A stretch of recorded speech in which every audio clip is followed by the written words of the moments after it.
तुमचे मार्गदर्शक आज कोण आहे? CSV Upadhyay sir. बरं. आणि आजच्या या प्रयोगामध्ये भाग घेणाऱ्या विद्यार्थ्यांची नाव सांगा बरं.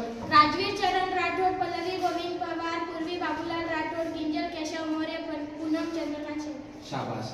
तर मला सांगा बरं, आपल्या भारतातील प्रमुख समस्या कोणकोणत्या आहेत? ध्वनी प्रदूषण, शाबास. जल प्रदूषण, Very good. लोकसंख्या. हां, बरोबर. बरं, लोकसंख्येच्या बाबतीमध्ये आपल्या भारत देशाचा कितवा क्रमांक लागतो? दुसरा क्रमांक. बरं. पहिला क्रमांक कोण्या देशाचा आहे? चीन. शाबास.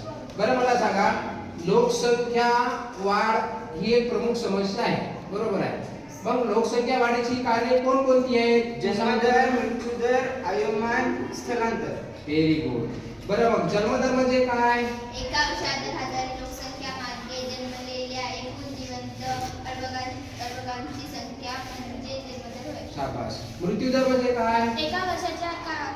एका वर्षाच्या कालावधीत 10,000 लोकसंख्या मागे एकूण मृत झालेल्या व्यक्तींची संख्या म्हणजे व्हेरी मृत्यू. गुड. आयुर्मान म्हणजे काय? एखाद्या प्रतिशतील व्यक्तीच्या जन्माच्या वेळेची अपेक्षित सरासरी म्हणजे आयुर्मान. शाबास. स्थलांतर म्हणजे काय? व्यक्ती समूह दुसरीकडे जाणे किंवा दुसरीकडून येणे याला स्थलांतर असे म्हणतात. बरं, व्हेरी गुड.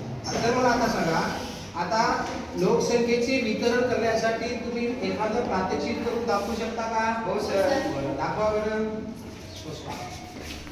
हे व्हिडिओ काढा. चप्पल बिडी काढून बघा.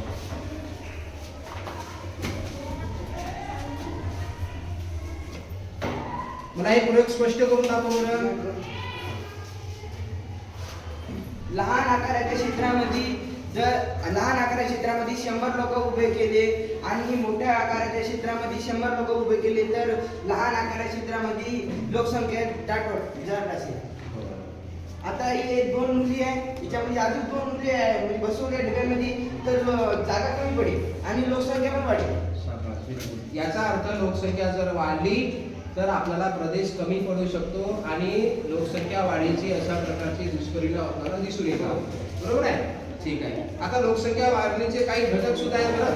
पहिला आहे प्राकृतिक घटक, आर्थिक घटक, राजकीय घटक आणि सामाजिक घटक. याचा सुद्धा या लोकसंख्या वितरणावर परिणाम पडत असतो.